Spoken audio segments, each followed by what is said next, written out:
Why does the dismissive avoidant just completely quit? Like, why do they not even try? So you bring them an issue, you bring them a problem, a concern, or a need, they shut down, they withdraw, or maybe they appease you and they're like, okay, I'll do better. You give them exactly what you need. You write out a list, you're very specific, you do all the things you're supposed to do that's supposed to help a dismissive avoidant show up better.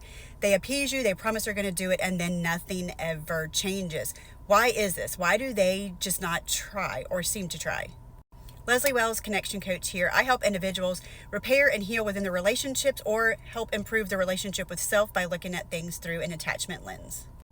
So for the dismissive avoidant, this goes back to their wounds of being broken. So if we look at a dismissive avoidant and their early childhood experiences, they were not given emotional attunement. Whenever they had a problem or an issue or experienced any sort of feelings, they were shut down, dismissed, ignored, or sometimes punished for having those feelings. So maybe their parents showed up physically, they were present, they took them places, they filled their lunchboxes, they took them to all their sporting events, they showed up in those ways, they celebrated accomplishments and achievements. But whenever their child was hurt, or maybe they had an example where they broke up with a girlfriend or a boyfriend and their parent was like, oh, just get over that, you're better than them. Or if they get hurt or injured and they take a fall and the parent's just like, you'll be okay, just brush it off. But they get this sense very early on that if they express any emotions or any pain or any big feelings, that makes other people uncomfortable, and it should be shut down and dealt with internally and privately, because it's not normal to show those things.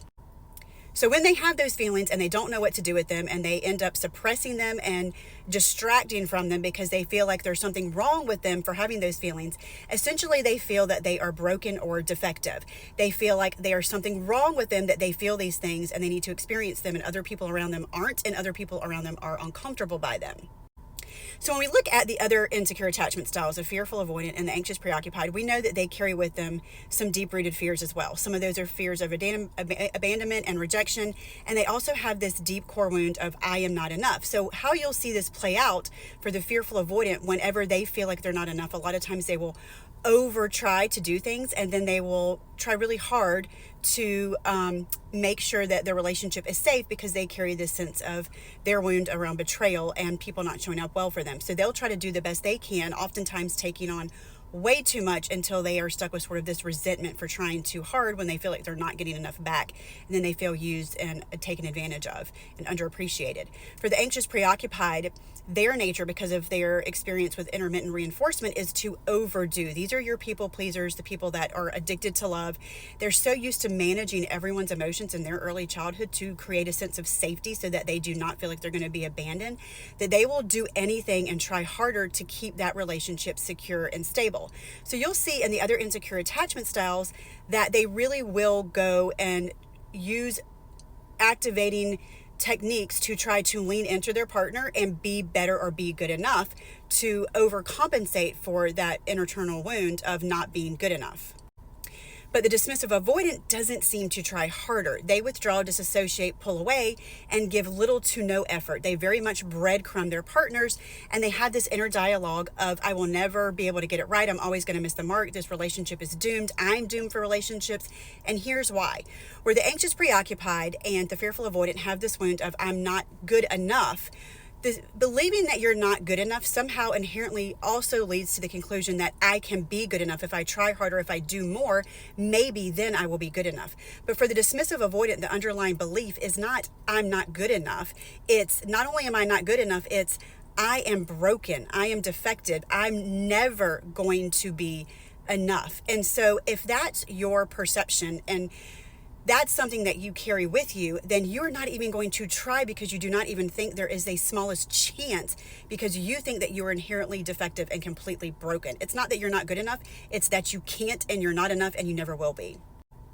I need to also point out that all of these things are subconscious. It's not like these insecure attachment styles are running these things all through their mind before they actually act in ways that are unhealthy or that are dysfunctional. These are things that are happening at the subconscious level. So whenever you bring a criticism or a concern or a need to a dismissive avoidant, you trigger their wound that I am defective, I am broken, I can't do this, and there's nothing in me that will ever be able to show up the way that I'm supposed to. It triggers that wound, which is what causes them to withdraw and disassociate. And the reason that they brush it under the rug and never bring it back up or attempt to resolve the issue or try or show up in the ways that you ask them to is because they feel like they are broken and therefore unable. If it were just that they weren't good enough, or they felt that like they weren't showing up good enough, then they could go back to the drawing board, figure some things out, and try to show up better and try to work around those things of not being good enough.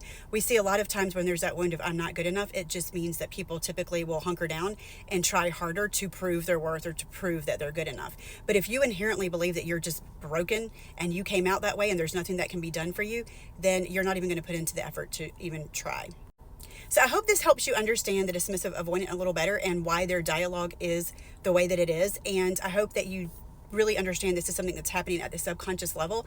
There are things that the dismissive avoidant can do to get past some of these wounds and to build the capacity to actually want to try and to change their internal dialogue very much by reframing their thoughts and being able to tap into some of those subconscious things that are happening in the driver's seat that they're unaware of, to be able to really address those things, have an awareness of those things, and reframe their thoughts so that they overcome and start to challenge that wound of I'm broken, I'm defective.